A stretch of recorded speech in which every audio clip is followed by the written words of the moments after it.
So you've made the switch. You've gone low carb, you cut out the breads, the starches, the sweets, and you're instead eating meat and veggies. But for some reason, your blood sugar is still going way too high after you eat. Why is this? Well, the biggest mistake people make when going low carb as type 1 diabetics is that we're not bolusing for protein. You need to start bolusing for protein. That's right. I know your doctor might have told you, okay, you only need to bolus for carbohydrates. And when you're eating a high-carb diet, this is true. They're enemy number one. They spike your blood sugar the most, while protein and fat don't spike it that much in comparison. But once you take out those carbohydrates, suddenly protein is what's going to raise your blood sugar the most. Now, it's not as fast, and it's not as much, but it does cause a rise nonetheless. While carbohydrates spike your blood sugar very high and very quickly, protein makes it rise slower and less, like a huge mountain versus a steady rolling hill. And with this in mind, you actually have to inject insulin for it. Now, that's not because protein turns into sugar. It doesn't turn to cake in your body. It's not gluconeogenesis. It's actually because eating protein stimulates glucagon, and glucagon raises blood sugar. That rise from glucagon is usually counteracted by insulin made by your body, but since we don't make insulin ourselves, we need to inject it to counteract that rise of blood sugar from glucagon. How do we do it? Well, the best insulin to use isn't actually the faster-acting insulins such as Humalog and Novolog. They're more designed for a high-carb approach where your blood sugar is spiking up and down very fast because that insulin works very fast to counteract it. But with the protein being a low and slow hill in comparison, those faster-acting insulins act too fast. You need a slower-acting insulin to work with it, and the best form for that is called R-insulin, also known as Humulin.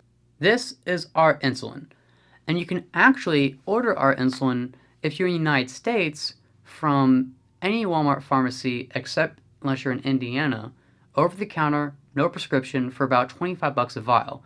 So not only is it better for protein, but it's actually a lot more accessible and affordable. Why is it great for protein? Because it's slower. It has a slower peak than the fast-acting insulins, and that makes it far more ideal for the slower peak in protein. It matches that hill a lot better. So you want to try using R to bolster that protein once you go low carb. Now, how do we do it?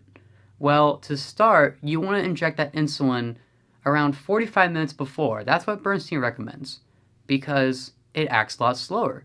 And you don't want your blood sugar to rise before the insulin takes effect. Now, this is going to be different for everyone depending on your metabolism, how sensitive you are to R, and so on, but that's a good place to start. So try injecting R insulin about 4 or 5 minutes before, and to test to see when you need to start eating, just check your blood sugar constantly every few minutes from that point. And the minute it starts going low, you start eating. That's when you know when you need to start taking that insulin and waiting before you eat.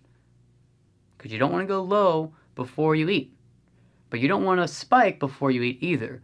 And another thing to keep in mind, try not to miss a meal and take our insulin too far afterwards, because it acts a lot slower. If you do that, you're bound to have a huge spike before that insulin takes effect, and then once it does, you'll go too low because it lasts a lot longer.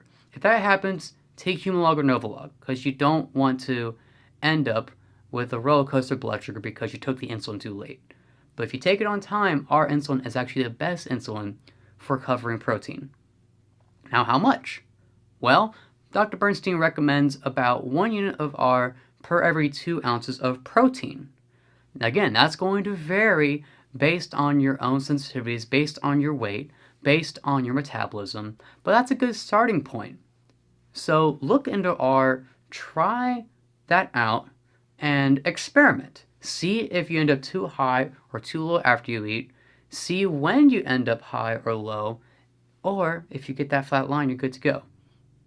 Experiment and tinker with the numbers a little bit here and there to find the right combination and see if R works for you. And one more thing to keep in mind, R seems to be a little less effective than these faster acting insulins. So you might need to take a little bit more for covering the slow acting carbs from veggies than you would have before. So just a few things to keep in mind there. Try using R and be sure to bolus for protein. Whether it's R, Humalog, or a pump, or whatever you try, you need to start bolusing for protein. That's all, folks. I hope you have a wonderful day. Comment below with any suggestions, and be sure to like the video and the page, and subscribe to the YouTube channel if you can. That way we can spread the word on how we tame type 1.